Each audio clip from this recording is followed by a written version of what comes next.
Hello students, welcome to my channel. तो आज की वीडियो में मैं लेकर आ गई हूँ आपके बीए के थर्ड सेमेस्टर में सोशियोलॉजी यानी समाज शास्त्र का मोस्ट इम्पॉर्टेंट टॉपिक, जहाँ से आपके एग्जाम 2023-24 में क्वेश्चंस आएंगे ही आएंगे। तो जो भी मेरे स्टूडेंट्स समाज शास्त्र पढ़ते हैं अपने बीए थर्ड सेमेस्टर में, उनके लिए बहुत खुशी की बात होने वाली है, क्योंकि आज के इस महासंग्राम क्लास में जो भी टॉपिक पर हम चर्चा करने वाले हैं वहां से क्वेश्चन हर हाल में आपके एग्जाम में आने ही आने हैं। इससे बाहर समझ लीजिए कुछ भी नहीं आएगा। तो चलिए वीडियो स्टार्ट करते हैं। देखिए, जिसका टाइटल है आपके सोशियोलॉजी का social change and social movement in India, यानी कि भारत में सामाजिक परिवर्तन और सामाजिक आंदोलन। जो भी ये पढ़ते हैं, चलिए शुरू करते हैं और आपके इंपॉर्टेंट क्वेश्चन देखते हैं।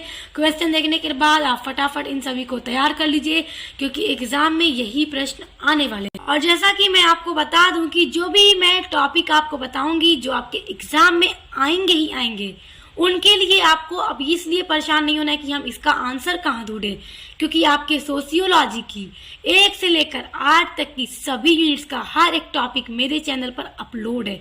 सभी क्लास मैंने कंप्लीट करा दी है। जल्दी से टॉपिक देखिए और फिर पढ़ना शुरू कर दीजिए और पढ़कर जाइए एग्जाम दीजिए। क्वेश्चन पेपर हाथ में लेते ही आप खुश हो जाएंगे कि अरे भैया, जितना पढ़ा है सब आ गया एग्जाम में।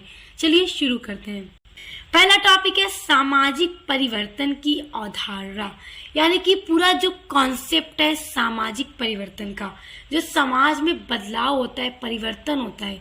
तो अगर बात करें इसकी अवधारणा की, तो इसमें जो इसकी परिभाषा है सामाजिक परिवर्तन की अलग अलग विद्वानों के अनुसार, तो जब हमने क्लास की इसकी, तो अर्थ परिभाषा सब कुछ कराया है। तो आपको परेशान नहीं होना है कि परिभाषा कहाँ मिलेगी, सब कुछ मिलेगा मेरे चैनल पर। एक ही वीडियो में सब एक एक टॉपिक डिस्कस किया हुआ है। और सामाजिक परिवर्तन की विशेषता जरूर तैयार कीजिएगा। देखिए, जितने टॉपिक बताऊंगी ना, तो अब आप ये मत सोचिएगा कि लॉन्ग का अलग, शॉर्ट का अलग। सभी टॉपिक से आपके वेरी शॉर्ट, लॉन्ग सब तैयार हो जाएंगे, सब तैयार हो जाएंगे। अब दूसरा देखिए, सामाजिक परिवर्तन के कारक, यानी कि किन किन कारणों से समाज में परिवर्तन होता है। इस पर भी एक सेपरेट वीडियो अपलोड है मेरे चैनल पर।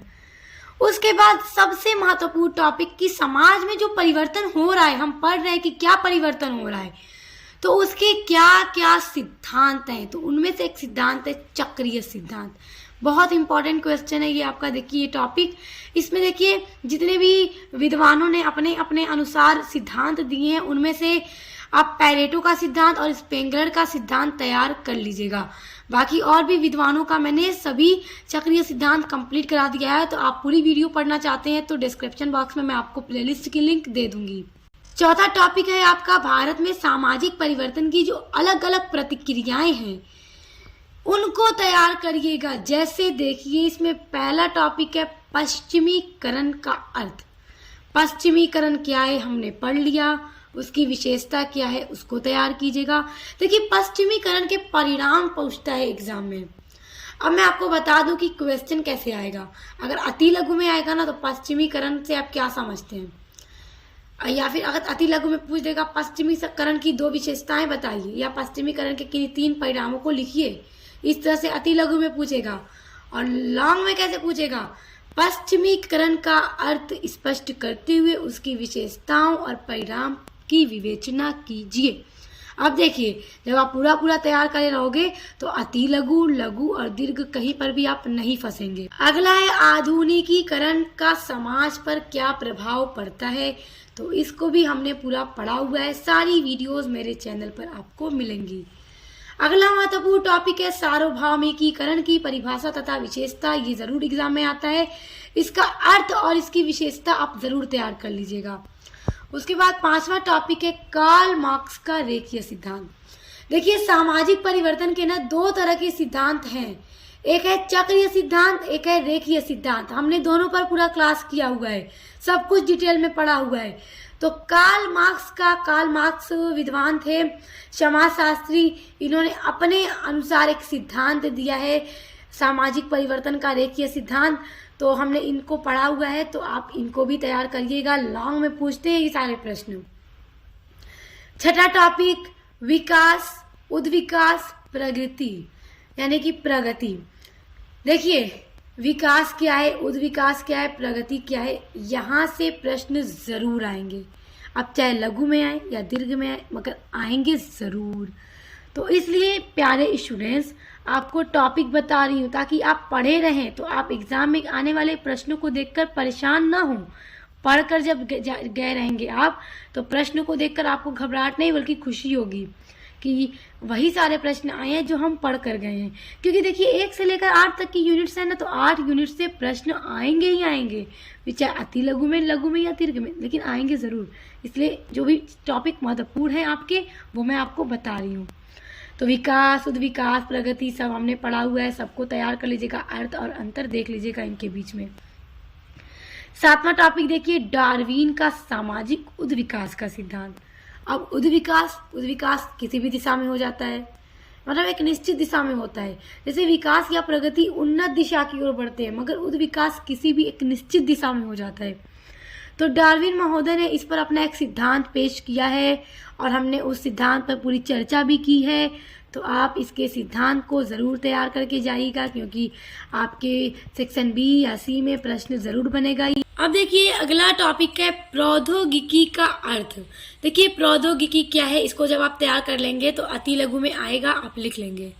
अब क्या लिखना होगा कि प्रौद्योगिकी से आशय वो है कि अगर मतलब मानो अपनी ज़रूरतों को पूरा करने के लिए, मानव के पास जो भी ज्ञान है या फिर उसको पूरा करने के लिए, अपने उद्देश्यों को पूरा करने के लिए मानव के पास जो भी साधन है या फिर जो भी उपकरण है जिनका प्रयोग करके वो अपने उद्देश्यों को पूरा करेगा, वो प्रौद्योगिकी कहलाता है। परिभाषा भी हमने विद्वान के अनुसार पढ़ ली है, और इसका समाज में जो परिवर्तन होता है तो उसमें प्रौद्योगिकी की क्या भूमिका है या फिर उसका क्या प्रभाव पड़ता है, तो इसको भी हमने पढ़ा हुआ है। तो आप इसको तैयार कर रहेंगे तो लॉन्ग में प्रश्न आएगा तो आप लिख लेंगे। देखिए अगला है, भारत में आधुनिकीकरण और वैश्वीकरण की क्या समस्या है। लॉन्ग में पूछता है, लॉन्ग में कि आधुनिकीकरण की समस्या और वैश्वीकरण की समस्या, इसको तैयार कर लीजिएगा। अगला है चक्रीय व रेखीय, इन दोनों सिद्धांतों में अब क्या अंतर है। अलग अलग विद्वानों ने रेखीय और चक्रीय सिद्धांत पर अपने सिद्धांत बताए हैं। अब इन दोनों सिद्धांतों में क्या अंतर है, कुछ तो डिफरेंस होगा, तभी तो अलग है ये एक दूसरे से। ये एक चक्रीय सिद्धांत होता है और ये एक रेखीय सिद्धांत होता है, तो पढ़ लीजिएगा। अब देखिए अगला है सामाजिक आंदोलन। आपका जो सिलेबस है सोशियोलॉजी का, वो 4 यूनिट में बटा हुआ है। 4 यूनिट तक में आपको सामाजिक परिवर्तन से जुड़े हर चीज को पढ़ना है, और फिर यूनिट नंबर 5 से लेकर 8 तक आपको सोशल मूवमेंट यानी कि सामाजिक आंदोलन के बारे में पढ़ना है। तो अब यहाँ से आपके यूनिट नंबर 5 से जुड़े इंपॉर्टेंट क्वेश्चन है 8 यूनिट तक। अब ध्यान से समझिए, सामाजिक आंदोलन क्या है जरूर पूछेगा, उसका अर्थ, उसकी परिभाषा, उसकी प्रकृति और उसकी विशेषता, इनको आप एकदम बढ़िया से तैयार कीजिएगा। मोस्ट इम्पॉर्टेंट, अत्यंत महत्वपूर्ण जरूर आएगा। दूसरा है संरचनात्मक प्रयाकारवादी सिद्धांत क्या है, इसको भी तैयार कर लीजिएगा। लेकिन देखिए ये वाला 11वां टॉपिक देख रहे हैं, एकदम रट लीजिएगा। 13 देखिए, क्षैतिज गतिशीलता तथा समतल गतिशीलता। पढ़े रहेंगे तो प्रश्न आएंगे, तो फंसेंगे नहीं आप, पढ़ लीजिएगा। बार बार कह रही हूं, पढ़ लीजिएगा। अगला है उदर्ग गतिशीलता और शीर्ष गतिशीलता की विशेषता। ये जितने भी टॉपिक मैं आपको बता रही हूँ, ये मत सोचिएगा कि ज्यादा हैं। देखिए 1 से लेकर 8 तक की 8 यूनिट हैं, बड़ी बड़ी यूनिट्स हैं, और हर यूनिट से एग्जाम में क्वेश्चन आना ही आना है। कोई भी यूनिट से आपका क्वेश्चन छूटेगा नहीं पेपर में, इसलिए हर यूनिट से मैं आपको बता रही हूँ। और 1 से लेकर 8 तक की यूनिट का ये निचोड़ है, जहां से क्वेश्चन आपके एग्जाम में बनकर आएंगे, तो इसलिए इनको एकदम अच्छे से तैयार कर लीजिएगा। इससे बाहर आपको कुछ देखने की जरूरत नहीं है, और इन सभी के उत्तर आपको ही मेरे चैनल पर मिलेंगे, और मैं डिस्क्रिप्शन बॉक्स में आपको प्लेलिस्ट की लिंक दे दूंगी सोशियोलॉजी की। अब देखिए अगला टॉपिक है राष्ट्रीय आंदोलन का मुख्य उद्देश्य क्या था। जो राष्ट्रीय आंदोलन हुआ था तो उसका क्या उद्देश्य था, किस उद्देश्य से हुआ था, इसको देख लीजिएगा। अब देखिए कुछ इंपॉर्टेंट क्वेश्चन नीचे के देखिए, यहाँ से प्रश्न आएंगे जरूर। दलित समाज सुधार में ज्योतिबा फुले का योगदान। लॉन्ग में पूछ देता है कि ज्योतिबा फुले का दलित समाज सुधार में क्या योगदान था, उस पर एक निबंध लिखिए।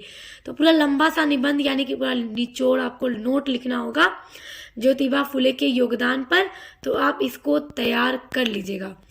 दूसरा टॉपिक देखिए बड़ा महत्वपूर्ण, किसान आंदोलन और महिला आंदोलन से प्रश्न आएगा कि किसान आंदोलन क्यों हुआ, क्या कारण थे, महिला आंदोलन क्या है, किस कारण से हुआ, तो ये आएगा। इस तरह से प्रश्न यहाँ से बनेंगे।